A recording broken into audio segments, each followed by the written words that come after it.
Assalamu alaikum wa rahmatullahi wa barakatuh. May Allah Ta'ala's peace and blessings be upon you. So, Allah Ta'ala inspires you with unknown knowledge. Um,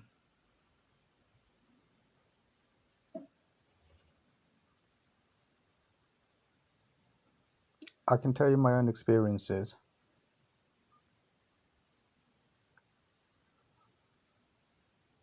That's how I know about it.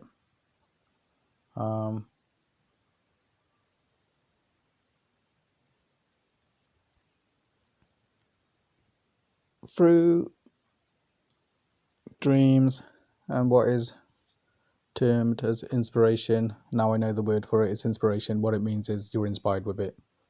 So it just comes to you in various ways.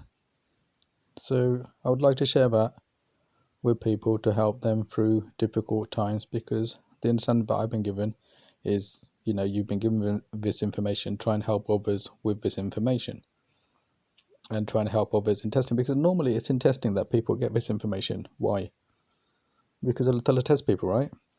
The ones He's guiding, He tests them, and He also gives them the strength and the answers that they require to get through the test. So He gives the test and He gives the relief from the test, and He gives you little snippets of information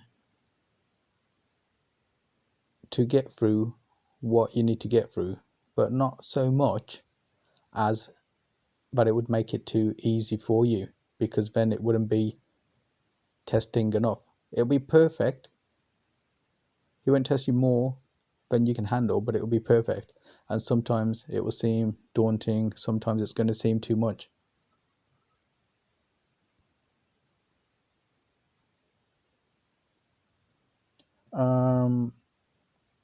Sometimes it's going to seem overwhelming, but the point is, if you got the taqwa, if you're centered, focused, determined, faithful,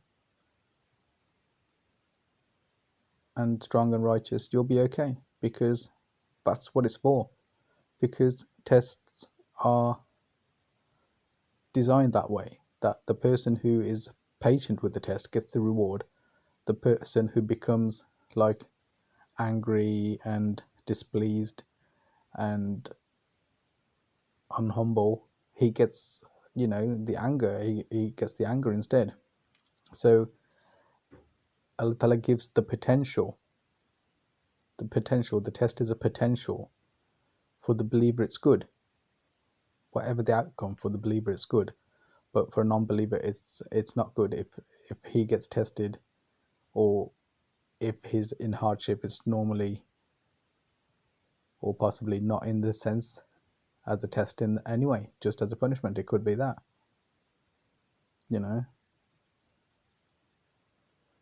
But what I'm saying is, because I was just going to go straight into it, and I thought, well, it's a long topic anyway, so it's not going to be probably one video. But I was just going to go straight into it, but then it occurred to me that I need to give some due diligence to who would be tested and why would we get the test. Why would we get the test in the first place? So I forgot there's actually reasons behind the test. Okay, let's try and simplify it. Okay, so God loves you. He decides to guide you at a certain time in your life. It's like, okay, you've wasted too much time. Life's going to pass you by, and you're going to either not succeed in eternity, or you're going to go through some hardship before you do have the success. You don't really want the pain, do you, to get to the success? Or that you'll do well, but you'll lose out on the more beautiful things that He has written for you. Because if your life's anything like mine, you'll realize that beautiful things have been written, but it's against yourself in the end for the amount of time that you waste. And I think it's in connection with, like Allah says in Surah Al-Baqarah, they think that they're deceiving him, but he's actually deceiving them. Now, some would say, well, that's about the disbelievers. I'm like, yeah, but when does a disbeliever become a disbeliever? It's down to disbelief. So there's varying stages. You can say the disbelief outright is someone who doesn't believe at all, and then there's various levels that you can go backwards to disbeliever to less disbelief, until he slips into someone who believes a little and doesn't believe a little. You know what I mean? But the point is, how many times have we been in ignorance in Jahiliyyah times where we're not really believers? You know what I mean? Because we messed about, we did the wrong things. So you can say, yeah, we thought we were being clever. Have you not experienced that when we think we've been clever and then you look back and Allah gives you the answers when time's passing you by? You know, it's like you could have married the girl you loved, married the man you loved, and you could have had you done the right thing, all that time with them. Now your life's short and you're only going to have that time, and you're like, yeah, of course. I didn't believe, I didn't keep the faith. If I had the faith and done the right thing, because he shows you as a regret, doesn't he? As in, oh, look what you've lost out on. That sort of thing. It's like you've lost out. You could have had this, but you've lost out. You've lost out on it. And stuff like that. But anyway, so say you've decided and understood because he's made you understand. Eventually, now you understand. Because when he gives you guidance, you might be a Muslim, but there comes a time when he gives you guidance so you actually know. You know what I mean? Before that, you thought you knew and understood, yeah, that's the religion, God is Allah, we're going to go to heaven, we're going to go to hell, I don't know which one I'm going to go to, etc., etc. So there's not much determination or decisiveness in what you're thinking. It's just, oh, it is the way it is. But when you're guided, it's suddenly like, oh, wow. So this is the real deal. Like, you get a dream, or he'll let you know. That's easy. It's just when he decides. It's not like it was hard for him to let you know. It's just that when he decided, he could simply give you a dream of the future, just a normal event, like a job that you haven't had yet, but now you have, and you're like, huh? I saw this in a dream. And then you're like, so God is really God. He really does know. Because how can this be from anyone else? This is knowledge of the future. This is knowledge of the unseen. I've never seen this before. I mean, I'll give an example of myself. That's how it happened. I was given very accurate dreams, and like Western science and this and that would say, oh no, it's not real. It's just like it's a dream. But when you have it, you don't need to explain it to anyone. You know what it is. But if you try to explain to someone else, they're going to say, nah, it was perhaps that. No, it was the same person, or at the same job, or I saw that I met this person and I'm meeting this person. Oh yeah, they just look alike.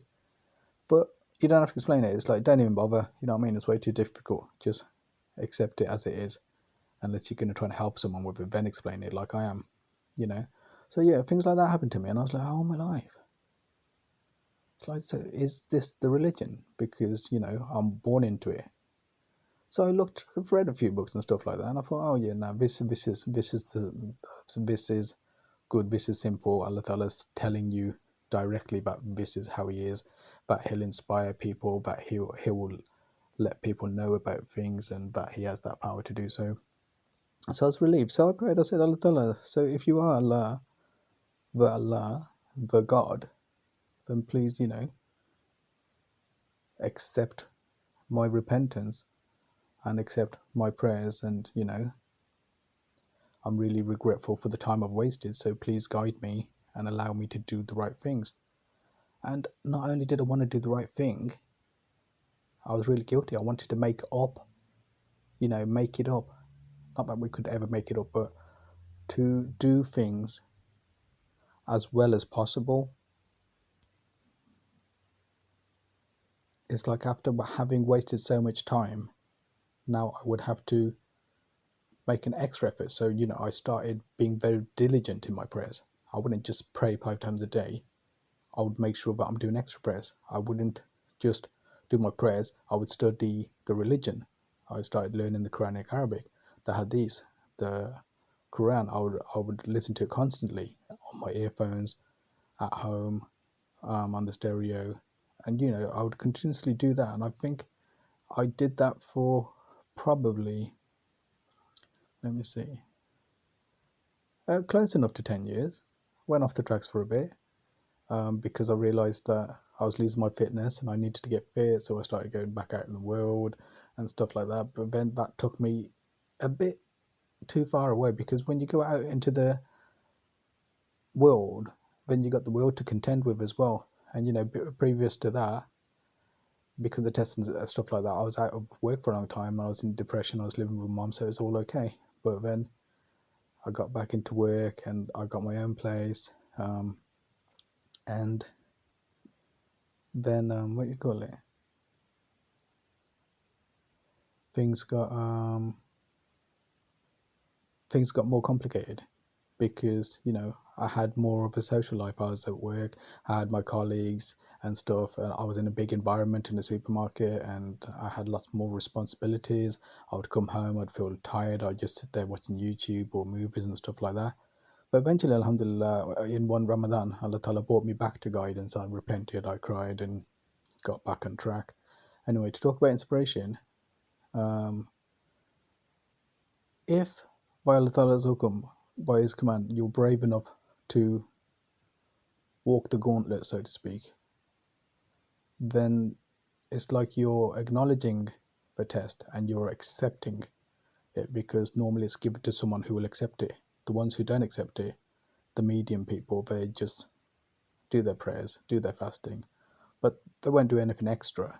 And the one who does extra, you'll find sometimes like someone does seem to do a bit extra, but that you'll usually find is because they're trying to get a certain job or a certain woman or a certain something, or they're a bit worried about something. But that's a logical process. They try to acquire something through some extra prayers when they need something. It's not a change from within of, I want to praise Allah Ta'ala for saving me, for guiding me, because surely I was going to go to the fire. And I was resigned to it. That's where I thought I was going. But how strange that I didn't think of doing anything about it. But I couldn't, because that's discrediting Allah Ta'ala. If I think I could have done something about it, I couldn't have done something about it. But I could have tried to try.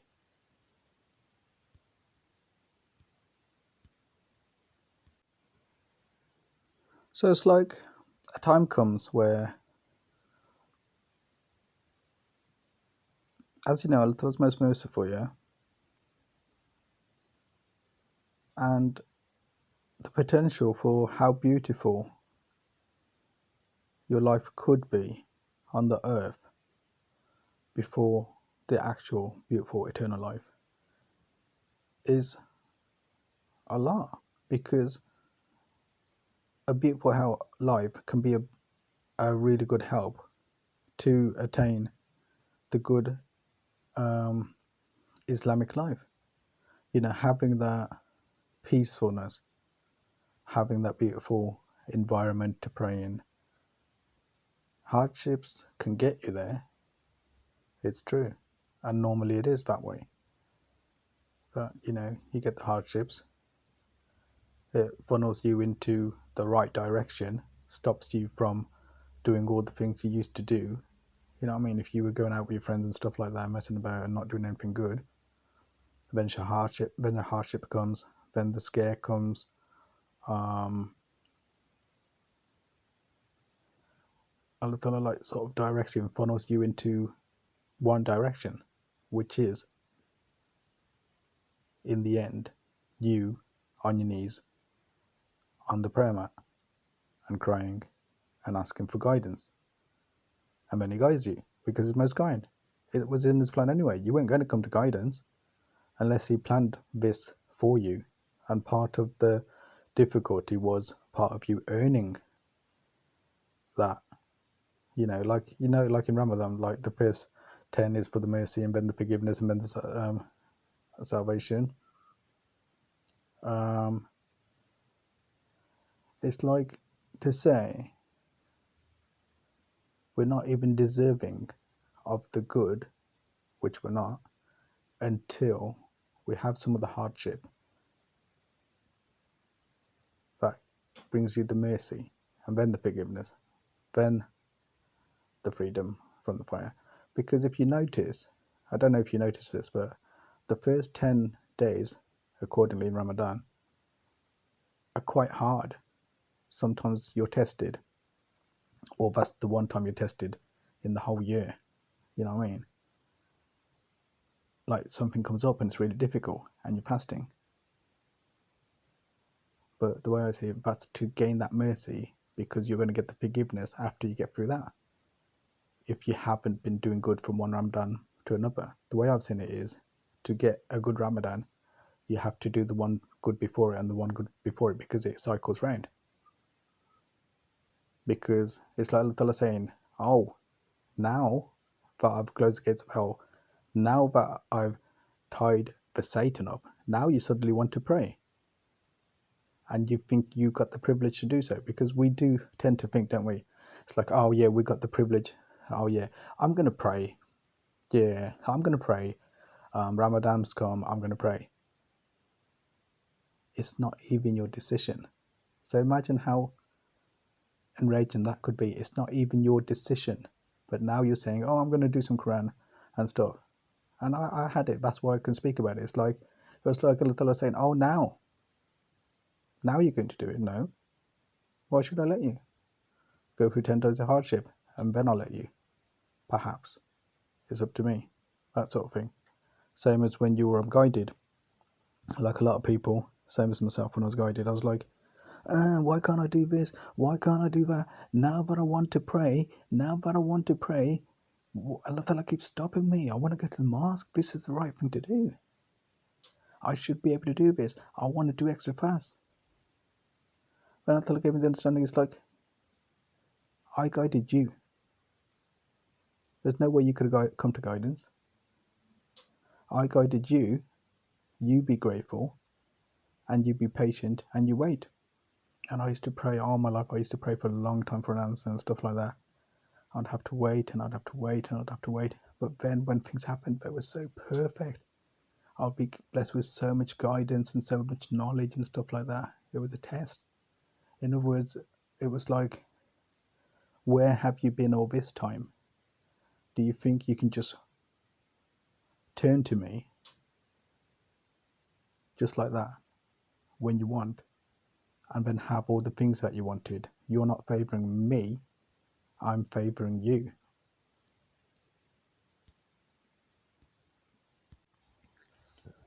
Alhamdulillah, I'm back. I read Fajr and I've had some food to eat. But I can't remember where I was. Let me recall. I'm still recording at pause, so I can't take it back. But I want to explain that because I'm doing other Islamic stuff on other channels, I've just finished the whole translation with big subtitles. I've started Bukhari. Then I wish to do Sahih Muslim, Sunan Abu Dawud, etc., translate it and narrate it, from the translation to YouTube, and put some samples on TikTok.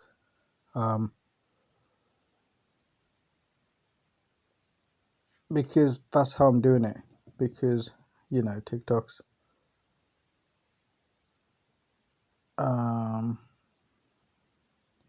it's a good environment to get your videos noticed and then to get people to come to the YouTube for the longer video. So that's what I would have to do, is put a segment of this on TikTok, and then you'd have to press in the bio profile, you'd have to press the YouTube icon to come to this. Anyway, as I was saying, inspiration. Yeah. Okay, so when you made that commitment, let's make it shorter, because essentially I know there's going to be some people, you know, who are like, oh, you said it was going to be about inspiration, and you know, it's been half an hour already and there's nothing been about inspiration. It's like, okay, yeah, I'm trying to, you know, explain it nicely and explain. I mean, I could have just said it, but that's not the interesting story, is it? I'm explaining how it can happen and how it did happen. And that's what I've sort of explained a lot more here before explaining the whole process. But in the next video, inshallah, I can go into detail. Here it's more like a teaser trailer, you know what I mean? I've said it, and that's what you'll notice. I said a lot of things quickly at the beginning of how it happens and stuff like that, just for you know, those people who are impatient, who won't wait to find out. Obviously, I'm not really catering to those types. I'm catering to the good Muslim people, or the good people who are, you know, not yet Muslim. You can't say they're not Muslim because Islam hasn't been given to them, because essentially they're born, people are born on that, you know, on that understanding of God. You know, God is the one who guides me, and God is the one that I talk to. You know, we all feel that, don't we, as a child, before we even understand, or before we've even been told. You know, when we want something, who do we ask? We ask, you know, upwards. It's like, please, who are you speaking to? You know what I mean? Essentially, you're speaking to, you know who he is. You know that the Supreme Being is there, somewhere, up there, or wherever, you know, like, you know. It's like, it's probably associated with, I think it's the hadith of, where when you pray like you see Allah Ta'ala, right? But if you can't imagine that, then just know that he's seeing you, that sort of thing, you know. And it seems like, you know, it's like, you know that you're speaking to him, and you know that he knows that you're speaking to him. Anyway, oh yeah, I'm sorry, I was going to say, it's prayed Fajr is 5:10 in the morning, really tired, but I wanted to do this, you know, because it just seems like Allah Ta'ala gave me the understanding. It's like, you've been through all this, I've taught you all this stuff, but it'd be good if you helped others with that information to try and get them out of a hard spot, you know, to give them this relevant information, because this information is specific information that is not out there, sort of thing. It's like, it's particular to me, you know, it's what's happened to me. It's not something that you could probably read in a book, or say it happens like this, or say it happens like that if you do this or that. That information is out there. That's alhamdulillah, that's in the hadith, in the Quran, that's good information. What I'm saying is, I'm talking from a normal person's point of view, how a normal person can have these amazing things happen in their life. I mean, I'm no good for it, and I never considered myself to be. But at the same time, some people say those are the people who get it because they didn't want it. So I remember a religious elder in our community, he said to me once, when I was younger, he said, you're going to be the leader of the community one day. And I said, what? He goes, yeah, you're going to be the, he said, you're going to be the Amir of this town. And he said, do you know what an Amir is? And I said, no. He goes, leader. To the leader of the town. You will be the leader of the town. I was like, what? No, I don't think so. And he goes, but you will. But you will. It's going to happen anyway, basically, you're saying. I was like, but I don't want that. I don't like that. I don't want to be like that. I'm not interested in that. He goes, and that's why it will happen. And that's exactly why it will happen. Basically, he was emphasizing the point that, you know,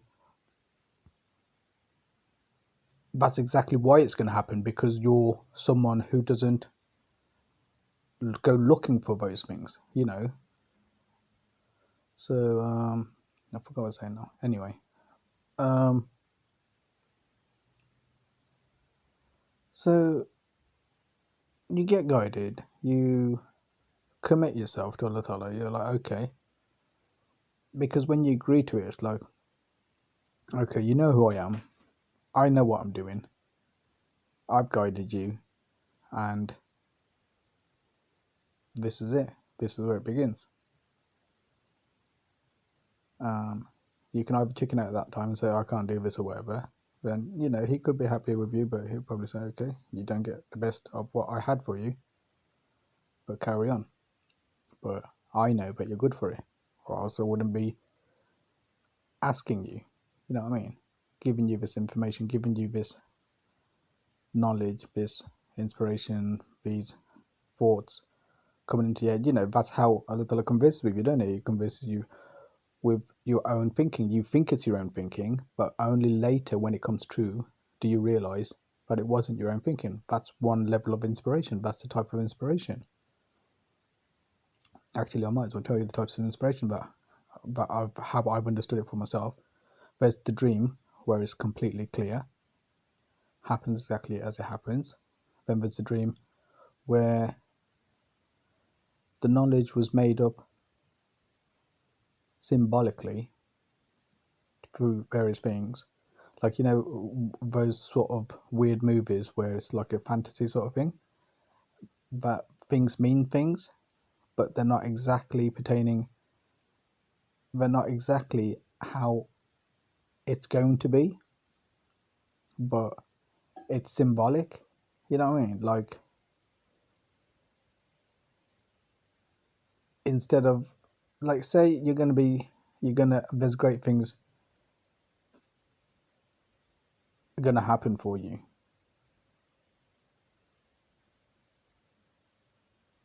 but you don't see what's happened, because because it's been kept secret for you. It's like you're not going to know that yet, but you just see yourself as very confident and really tall, much taller than you are, or something like that. You know, it's symbolic. You wake up and you think, wow, I was so tall and I was so serene and I was so peaceful and so pious, or something like that.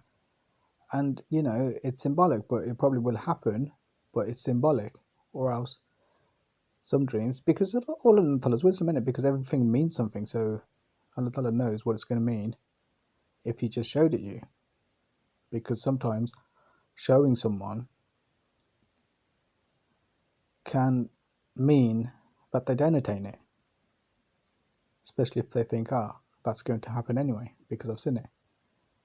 That's another thing to realise sometimes in these things. How you're showing things is it's perfectly guided. It's like Allah Ta'ala knows exactly, like, haven't you noticed in a dream, He knows exactly when to cut that dream off, just when you wanted your answer. You know what I mean? Just about when you're about to know. And there's the other way of glad tidings. Well, essentially it's about glad tidings or warnings. But I'm saying the quick flash, like an explosion, you know, like if like a little bulb goes and explodes, something really fast and powerful like that. You're sitting here, perhaps it's happened to you, or at least imagine it. Here I am sitting and talking to you, and suddenly, boom, you know you're exactly where you need to be. and this is what you were going to hear, this whole conversation, and you know it's true because you've never heard this voice before. You've never been on this channel before, or this channel wasn't even created, etc. You just know that you haven't, done this before, and that you can't confuse it with anything else that you have done. You haven't heard this conversation before. However Allah Ta'ala was it. Allah Ta'ala could have me speaking it now and making you feel that, because it was in his plan that I would be saying this today and you would be listening to it at this time, and someone else will listen to it another time, and someone else will listen to it another time, yet everyone gets inspired, that sort of thing. It's not too big for Allah Ta'ala, it's easy, you know what I mean? And nothing's too small either, because it's most sensitive, most caring. So so you're striving away, and he gives you glad tiding, gives you a dream, gives you reassurance. Sometimes it's without words, sometimes it's right to the heart. You just know it's going to be okay. Sometimes it's with the sunshine. I've had it with the sunshine. He aimed the sun directly through the window right at me in such a way, and good news came out afterwards. Every day the sun at Asr would drop, like on the horizon, and it would come from my window in a very white way, not in a yellowish tint. It would just come in a white light, and I was like, wow, Allah Ta'ala's shining the sunshine in a way like that. Another time I felt like as if he had smiled from the heaven, and I was embarrassed. I was so embarrassed. Oh my life, I just wanted to bury myself. I was so embarrassed. I'm thinking the king of the universe has just smiled at me. That's how I felt. I think I experienced it twice, because it was after, like, you might think, oh, that's a big deal. I don't know if that really happened. It's like, yeah, it was after, like, let me see, about 13 years of continued testing, and that was the glad tiding. And my dad had passed away, and then I was given all the glad tidings, like everything that had to happen, and I was given an understanding anyway that, like, my dad's always been like my test. He'd always been my test through my life, and I don't want to go into it, but he was always sort of messing with me, like always giving me hassle. And it was just easy to just, anything stresses him out. Or you get here, do this, do that, that sort of, not much. Don't want to really get into it, but anyway. And the understanding was like that life, that's how it started. As soon as I was born, I realized that I was in big test, and that's where the understanding was given. When I understand that when he's over, your life is coming to its end too. And that's when, I started making these channels and stuff like this. Wanted to leave something good for myself, because I was thinking, this is it then. I'm going to leave behind whatever I leave and do now. And if I go soon, there's nothing to leave behind. And that's why I started making these channels, because I thought, if I die, I can still keep getting the blessings for as long as that's running. Like, I could have a channel and that could run for decades, and people could be watching those videos and learning from them. You know what I mean? I could have a pious kid and bring that kid up and teach him like dawah and stuff, and then his kid, and so on and so on. Oh yeah, that brings me to another understanding that Allah Ta'ala gave me as well. There was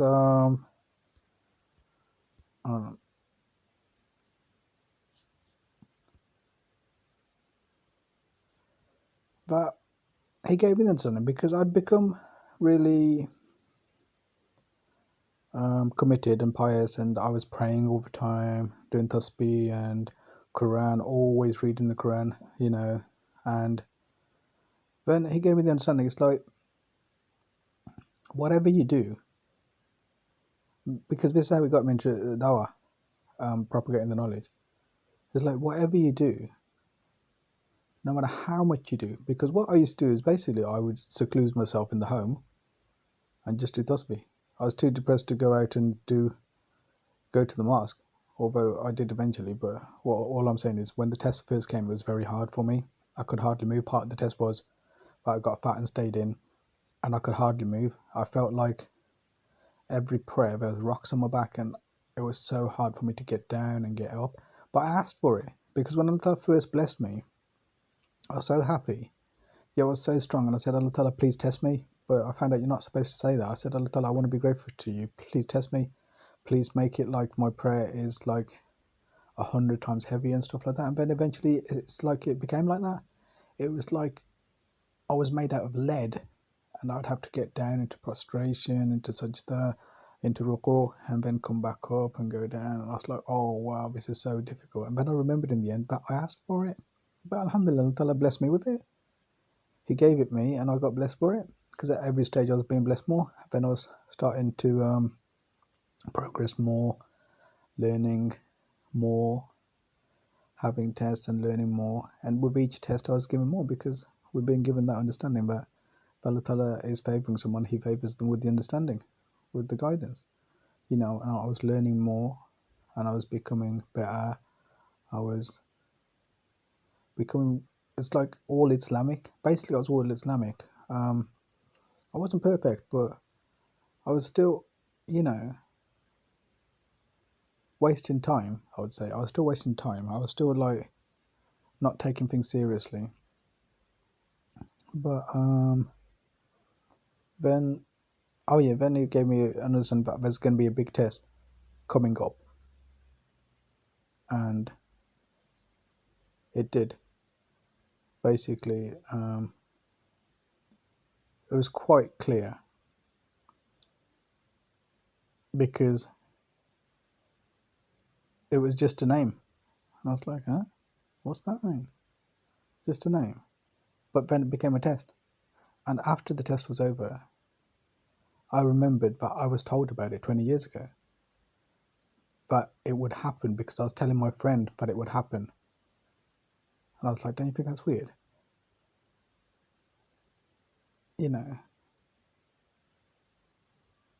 But anyway, things like that did happen. Things that were like I said, when I was younger, it's like I'd be going through all the tough times and everything, and I was being reassured, by the angels or the voice in my head or whatever that Allah Ta'ala gives you, that reassurance. It's like you're having a dialogue. It's like, that it's like spiritual, because like divine in origin, because you get a reply. Because normally if you're talking to yourself, it's like, I could do this, I wish it wasn't like this, oh yeah, just deal with it, man, it is like that. One day you'll grow up and you'll leave this house and you won't have to have all that problems and everything. But here it's an actual dialogue, isn't it? If you know what I'm on about, or if I say it, you might realise that it does happen to you, and has happened to you. I would be crying. I was like, please, Allah, please, I don't want to go through this. Why does this keep happening to me? Why did they keep picking on me and this and that? I want to die and stuff like that. And he would reassure me.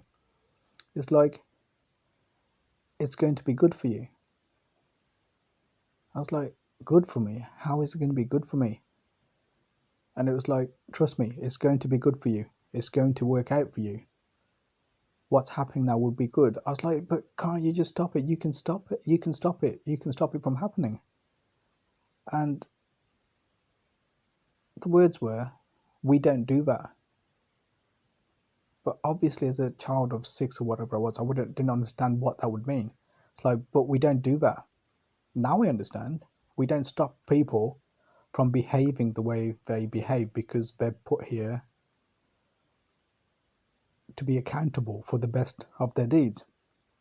So we're not going to stop someone. We're going to guide them and help them. If they will stop themselves, that's good. So it was like he was saying, we don't stop people.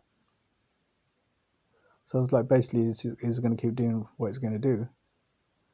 And the understanding I think I was given is like, well, it'll be all over one day. And that's why, like I say, that's probably why when he passed away, it was like, that's when your life will start. And it did. Suddenly, everything started. I felt bad. I felt guilty to accept it. Because I'm like, all my life, my dad's passed away. And this is supposed to be when everything starts everything's working out now. And I can't be happy. I'm supposed to be mourning. So I was mourning. And at the same time, I recognized the blessings rushing into my life. And I was guilty to take it. And I didn't. I just messed up. I got depressed and I thought, nah, I can't celebrate this and stuff like that. But eventually, alhamdulillah, got me strong and got me back on the path. And like I said, I started a YouTube channel, got into TikTok, because YouTube channel just doesn't go anywhere, man. You know what I mean? It's like I've got all these videos on there, and it's just like sitting in storage, and like no one will ever see it. But TikTok, I put video up, straight away views. Well, the dollars have come, of course. But anyway, so got to that stage. Glad tidings. I forgot what I was saying now. Anyway, I'm just trying to round it up now, guys, because I want to refresh and sort of do a second video. Let me see how long it's been. Yeah, I would like to do it in a second video because, like I said, because I'm doing the other stuff, I can't really script a video. This is just because I can just put the phone on speak, but it's been quite a long time and it's tough for me to do it. So, you know, like, understand and appreciate what Allah Ta'ala's, you know, giving me to say this to you, because for me it's very tough to do it, but I want to get it out there while I can before my time's up. You know what I mean? Because we're all going in one direction and we've got to do what we can before that time is up. You know what I mean? So I'm trying to like do the best I can in my life, but also make sure that I've got some knowledge out there so that I can benefit when my time ends. Because I haven't got a child or a wife, you know, but I've been given the glad tidings of a beautiful wife and a beautiful boy, you know, beautiful child. But the thing is, I've got to work towards doing the right things to have it. Like even now, I say I'm tired and, you know, you'd think, why are you doing it? Because I have to. And because Violet as well, I want to do this because it's inspired me and it's a beautiful thing. I love to know that I'm putting his word out there, having him known to the masses. And that makes me really happy. That was my goal. It's like Allah has blessed me. He's made me aware of him. Now I want everyone else to become aware of him. And that is essentially my goal. I want him to be loved by everyone because he's loved me and he's took mercy on me. Although I lived a life of ignorance, disobedience, and time wasting. And that was basically, oh yeah, I'll go back to that. That's what basically he was giving me the understanding. It's like you'll only be one person. But if you do the dawah, spread the knowledge, put things on YouTube or whatever it was, then the example he was giving me through the thoughts in my head, because we can't take credit. You might say, what, was he speaking to? It's like, no, he wasn't speaking to me. But can we take credit for the inspirations and the thoughts that come into our head? You could do, but Allah Ta'ala's the subtle. He puts it in there for it to be found. You know, like a Rubik's Cube, modelling up the puzzle, and then you move it around, do this, do that, and you're meant to find it, and then you find it like that. And so you come to these conclusions, and the understanding was, but that understanding was very direct, because it was, sometimes it's really big. It's like, wow, yeah, I never thought about that. It was like, because it's right under your nose and you don't think about it. And then Allah gives you the understanding about His all-knowing. It's like, you should have known that, but you don't. You should remember that, but you don't. Something essential. Like you want a toilet roll, you've gone outside. It's like, one thing I've got to get is toilet roll. You know what I mean? You come back home, you've got everything else. Then you realise you haven't got the toilet roll of all the things. Anyway, so it was like, you'll only be one person, but if you do the dawah, potentially, because you don't know when the world will end, trillions, billions, or millions of people could be worshipping and praising me on account, by my command, for what you propagated and put out there. Same as the Prophet did, think about it. The Prophet and the Sahaba, their information, and think about the benefit that they get. And, but it's been over 1400 years, and they keep accruing those benefits still. You know what I mean? All that benefit. So anyway, the understanding was that you do the dawah, and I started doing it to my family members and close people and stuff, because I thought, okay, so I've been made like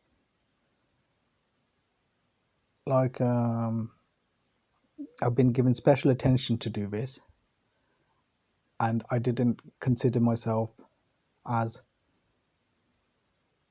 basic. You know what I mean? I considered myself as someone who was really committed to this, because I was doing dawah everywhere. You know what I mean? I was giving people CDs, I was giving people DVDs, I was sending people links, I was going out to the restaurants, I was going out down to the park and just talking to everyone and creating the angle for religion. We'll talk about something normal, but I say, isn't it strange how that happens? Wow, isn't it mysterious the way Allah makes things happen? Because I know they're not religious, I know they're not praying, I know they're just playing football in the park when they should be praying. And we're like, yeah, that's true. Just opening up the clamshell like that.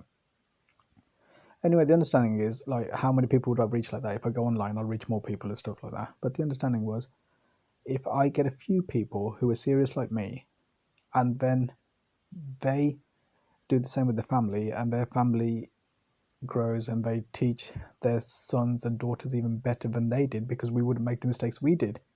We'd teach them right from the beginning. And that's when I thought, yeah, I'm going to dedicate my child to that sort of work if I have a child right from the beginning. And that was the plan, and I mentioned it to Tell, that's what I want to do. I want a child, and I want to bring him up like that, and I want him to do the dawah, and I want him to have a really good wife, and then for them to have children and do the dawah. And then you got to think, and then the cousins and stuff like that, and then you got to think, when you die, how many people are still praising Allah Ta'ala because of the efforts that you made? And so that's when I realized that's the importance of dawah. It's like, your worship carries on because you passed it over to someone. But if you didn't, it ends today, so to speak, or whenever it ends, it ends. That's it. You're done. You know what I'm saying? Unless you do leave pious children behind, or a continuing charity that people are benefiting from, like a mosque or a water well or something like that, and religious knowledge, as per the hadith.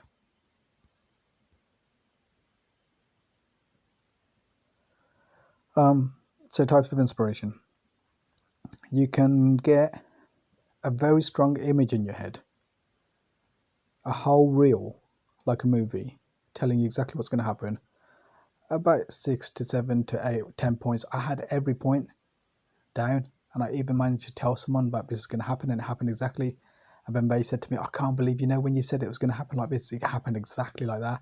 this happened, and then that happened, and then this very specific point that you said happened, and then you said, but then that's not going to happen, but then if you say that, that's going to happen, and then that variable happened too. You know what I mean? And they were absolutely amazed. It's like, oh my life. And they got guided from it because that's how Allah Ta'ala chose it to be. They got guided because they said, how would this be? You told me this like 6 months ago to a year or even more, that there's going to be a time that this and this is going to happen. You know what I mean? Because they're close, we were close, so I explained that to them. I said, I had like a sort of vision sort of thing. Was it a dream? No, it wasn't a dream. I was awake. It's like, what? You were awake? Yeah, I was awake. And I saw these scenes. Oh, you're probably just thinking then. It's like, no, I'm not thinking. How do you know? Well, because the trail of thought is independent of me. I can't stop it, and I can't draw conclusions from it, and I can't change it the way we could change something in our memory. It was like a dream, the way you'd see a dream, and it would be happening and unfolding exactly. But it'd be one of those dreams where you're the spectator. You're watching the dream. You're not in the dream. And I was watching it. Clearly, I knew every little detail that was going to happen. Yet I wasn't dreaming. I was awake as I am now. And because it was playing through my mind, I knew exactly what was going to happen. And it happened before. That's not the first time it happened. It's happened before with smaller pieces of information. You know, when you just know, that's inspiration. You're walking down the road, bang, straight to the solar plexus, straight to the heart, straight to the chest. Boom, like an explosion. It just explodes inside you and spreads out like that. You know what I mean? Like rays of light coming out. You know, like in the movies when they say something like and loads of glittery, and it's like so many multifaceted fragments. Like it's like, wow, you suddenly just understood everything. And it's just a glad tidings. So don't be ever disheartened, because the whole point Allah Ta'ala was given is like, okay, so I'm believing in great things that are going to happen, and you've showed me that big tests are going to happen. So where would I get the reassurance from? Because the understanding was that he was going to test me with things, but I wouldn't know what was going to happen in my life, and it'd be a scary place because we depend on knowing, don't we? But he would inspire me along the way by a dream, because that's a commitment. That's what he loves, isn't it? That you believe in him without the facts, because faith is trust, isn't it? It's like believing in what I say and doing what I say and believing that'd be okay. Same as if you told your child, your wife, your husband, or your friend, do this for me, please. It's like, what? Are you telling me to walk through that fire? Yeah, it's going to be fine though. And they say, okay, I trust you. They look at you and say, okay. And they do it. And they're fine. You're going to be so happy, aren't you? You're going to be so proud. Whether they succeed or not. But they tried. You know what I'm saying? It's like, wow. But you tried. You tried to do that for me. You trusted enough in me to give it a try. Okay, guys, I think I have to round it up because I do want to upload this. Because if I don't upload this, then you're not going to hear it anyway, are you? Anyway, it's a lot to explain, so I want to do a second video, but I don't want to rush it, I don't want to rush you because it's such beautiful things. You don't want to rush it, do you? You don't want to hear a rushed version of it to say, okay, so this inspirations are, that's inspirations are, I'll tell you as a list, I'll tell you that. But I will try. Let me just say, there's the quick one, boom, explosion. Suddenly you know what year you're in, even if it's 20 years later from the time you were given it. Because sometimes we're given dreams, you see. Have you not had dreams and you've thought, what was the point of the dream? If Allah Ta'ala gives me the dream, I for sure know the dream. It's embedded in my soul, so to speak. I wake up, I know that I know it, but it's been taken away. What was the point of it? Deja vu was the point of it, because when the situation comes and you're in that living room in your new house with that lady that you had never met before, and now you know who she is, you know her name, and you know the child that you've had with her, you know what I mean? Then you know. And that's when it gives you the understanding that the two are perfectly linked. From 15, 20 years ago, your childhood, you had that dream. Here she is. This is her. And you're like, oh my life. That's the girl in the dream. Do you understand? Okay, that's way too detailed. So I want to carry on with the next video for that, inshallah ta'ala. Please do dua, but I do. Because I'm still continuing with the other videos. These are going to be more when I just can't deal with doing that sort of editing and that sort, because obviously that entails a lot. Here I've made it simple. I put something up on the screen recording, so I don't have to do any editing. I might have to put the volume up. No, I can't, because then I would have to do editing. You'll have to put the volume up. That's easy enough, isn't it? If it's low, just put the volume up a bit, if I don't put it up myself. Jazakallah for listening. Alhamdulillah. Inshallah we'll speak again soon.